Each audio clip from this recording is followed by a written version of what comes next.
Good day everyone. Heto na ang latest chika, dito lang sa Milyonaryo Channel. Enrique Hill friend lang si Andrea Brown, di makakasama sa MMFF Parade. Hindi raw makakasama sa 2025 Metro Manila Film Festival Parade of the Stars, ang isa sa bida ng pelikulang Manila's Finest na si Enrique Hill dahil simula na raw ito ng taping ng series na A Secret in Prague na ipalalabas sa TV5 sa 2026. Aware kaya ang aktor na may penalty kapag hindi sumama sa parada ang lead star ng pelikula? Dalawa silang bida ni Piolo Pascual sa Manila's Finest at hindi naman sinabing si Papa P lang, kundi silang dalawa at support na. Yung ibang nakita naming dumalo sa MediaCon na ginanap sa New Frontier Theater nitong Disyembre 5. Nakwento ito ni Enrique sa guesting niya sa online show na Men's Room sa One News PH hosted by Stanley Chi at Benji Paras bilang kahalili ni Jano Gibbs. Natanong ni Benji kung may motorcade pa na ibig sabihin ay ang Parade of the Stars. Ang sagot ni Enrique, meron po pero hindi ako makakasama kasi magsushoot na po kami ng pilot. So, maglo-location hunting pa kami. Pag-producer ang daming kailangan ng gawin, pero may team naman po. Nagbiro pa si Benji na baka hindi rin niya mapanood ang movie dahil kasama ako sa shooting. Hindi ko mapapanood ang movie mo, pasensya na. Kasama rin kasi si Benji sa seryeng ipoproduce ni Quen at ni-request niya ang dating basketballista. Tinanong ito ni Stanley kay Enrique at ang sagot niya ay ibubulong niya sa dalawang hosts na nagbiro pa na hindi makakalabas ang bulong niya, maliban na lang kung ang TV5 president na si Hinoong Manny V. Pangilinan ang magtanong at walang choice kundi sabihin. Hirit naman ni Benji na usually ay ipapatanong ito ng TV5 chairman of the board of directors na si Ginoong Manny V, pangilinan sa staff niya kaya ganun din, kakalat sa ibang tao. Ang mga nabanggit na female celebrities ay sina Jasmine Curtis Smith, Jessie Mendiola, Colleen Garcia, alam ng lahat, Julia Barreto, Banks Garcia, Solen Husaf, Sara Labati, Eric Gonzalez, Frankie Russell, at alam ng lahat na naging sila ni Liza Soberano.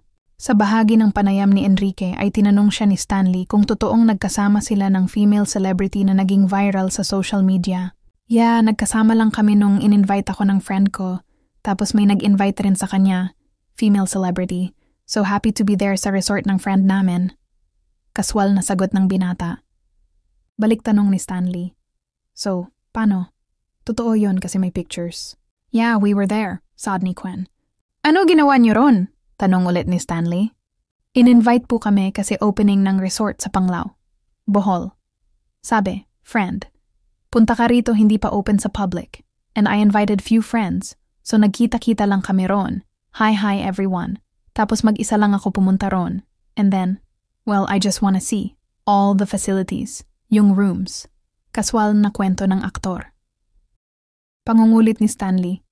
Tinesting nyo yung rooms, malambot ba ang kama? Natatawang sinagot ni Quen na tinesting daw pati kama at hindi rin maingay base sa tanong ni Benji kung maingay ang kama kapag tumatalon at sabi pa ng binata na maganda ang view ng kwarto. Hirit ni Benji, kasi kung maingay ang kama dahil sa spring, sa carpet na lang, mahiga. Correct, sagot naman ni Enrique. Wala raw pagkain sa hotel. Kaya sa labas sila kumain. Nag-island hopping po kami tapos swimming. Tanong ulit ni Stanley, saan kayo nagkainan sa loob ng hotel or sa labas? Sa labas po kasi wala pang ha. Tawang-tawang sagot ng aktor. Explain mo kung ano yung tinatanong na kinain. Salo ni Benji. Thai food po. Kumain kami ng Thai food kasi favorite ko yung Thai food. Paulit-ulit na sabi ni Enrique. Marami pang naughty questions na pinag-usapan ng tatlo. Kaya sobrang enjoy sina Stanley at Benji. Dahil okay daw tanungin si Quen. Dahil lahat sinasagot. Ang itinago. Isa sa tanong din ni Stanley kung ano ang totoo sa content creator na si Andrea Brown, 17 years old at Enrique, dahil nag-viral ang larawan nila last October. Hindi po totoo yun, friends. Friends lang, nakangiting sagot ng binata. TikTok lang? Sumasayaw kayo uha-uha? Pangungulit ni Stanley. Tawang-tawa si Quen at si Benji sa tanong at muling idiniin ng una na magkaibigan lang sila. Sa huli ay prinomote na ni Enrique ang pelikulang Manila's Finest na mapapanood na sa December 25, isa sa entry sa 51st Metro Manila Film Festival mula sa MQuest Ventures, Signal at Spring Films mula sa direksyon ni Raymond Red. Samantala, Raffy Tulfo damay sa pa-blind item ng Viva Max actress na malaki mag-tip. Nakakaladkad ngayon ang pangalan ni Senator Raffy Tulfo sa naging pa-blind item ng isang Viva Max star na si Chelsea Ilore. Ito ay matapos niyang ilantad sa naging interview niya sa podcast ni Gio Bri ang mga politiko na nag-alok sa kanya ng indecent proposal na mga kilalang mayor at senador. Mabilis na umugong ang mga chikang baka si Tulfo ang naturang senador dahil sa iniwang clue ni Chelsea tungkol sa initials nito. Ayon kasi kay Chelsea, nagsisimula sa R ang pangalan ng naturang senador at may F sa apelido nito. Ay si Senator, tip palang paldo na, tumatawang sabi ni Chelsea. Abot ng 250k, 300k, wala pang nangyayari.